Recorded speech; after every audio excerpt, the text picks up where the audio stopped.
Quando você pensa na palavra feminismo, qual é a primeira coisa que vem na sua cabeça?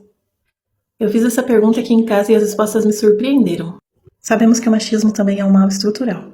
Os meninos crescem aprendendo e vendo o machismo em pequenos detalhes, porque é uma coisa que está enraizada na nossa sociedade. Às vezes eu conversando com meu filho de 14 anos, ouço ele falar uma coisa machista e penso, que absurdo. E explico para ele porque ele não deveria falar e pensar assim. E isso me fez pensar, como que eles vão saber se a gente não ensinar? Então eu resolvi explicar para eles sobre as conquistas que as mulheres tiveram através do feminismo. Porque a ideia geral que as crianças e os adolescentes têm são só estereótipos. Muitos acham que é só sobre poder se vestir como quiser e ter a aparência que quiser.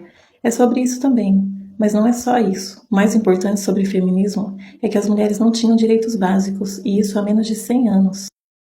No Brasil, o voto feminino foi conquistado em 1932, durante o governo de Getúlio Vargas. Mas não foi algo que foi simplesmente concedido, foi resultado de anos de luta de mulheres que reivindicavam participação na sociedade. Durante muito tempo, mulheres não podiam trabalhar sem autorização do marido, algo que só começou a mudar de forma mais concreta com o Estatuto da Mulher Casada, em 1962. Ocupar cargos políticos e ter mais autonomia só passou a avançar de forma mais significativa depois da Constituição, em 1988. Por séculos, a mulher era vista como alguém que pertencia ao homem, sem autonomia sobre a própria vida. Antigamente, as mulheres não podiam nem denunciar um homem por apanhar ou por serem abusadas, porque elas não tinham respaldo legal e social para isso. Hoje em dia, ainda muitas mulheres têm medo de denunciar porque o sistema que era para proteger mulheres ainda é falho.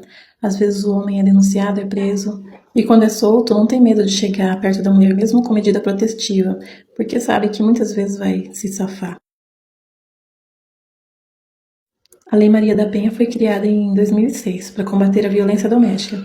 E em 2015, o feminicídio passou a ser reconhecido como crime específico. Mesmo assim, dados recentes mostram que o Brasil registra milhares de casos de feminicídio por ano, o que significa que, na prática, todos os dias mulheres são assassinadas.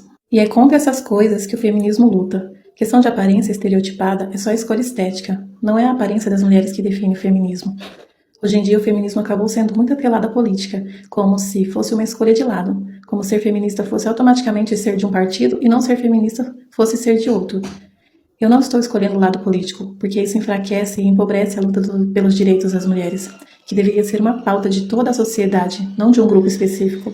Enquanto escrevi esse texto, perguntei para o meu marido e para o meu filho o que era feminismo e machismo para eles, e eles não sabiam. Para o meu filho se resumia a pintar o cabelo, rapar o cabelo, não se depilar. E para o meu marido estava associado a mulher querer fazer o mesmo serviço que homem, mas que isso não era possível, pois não teria força para alguns serviços pesados.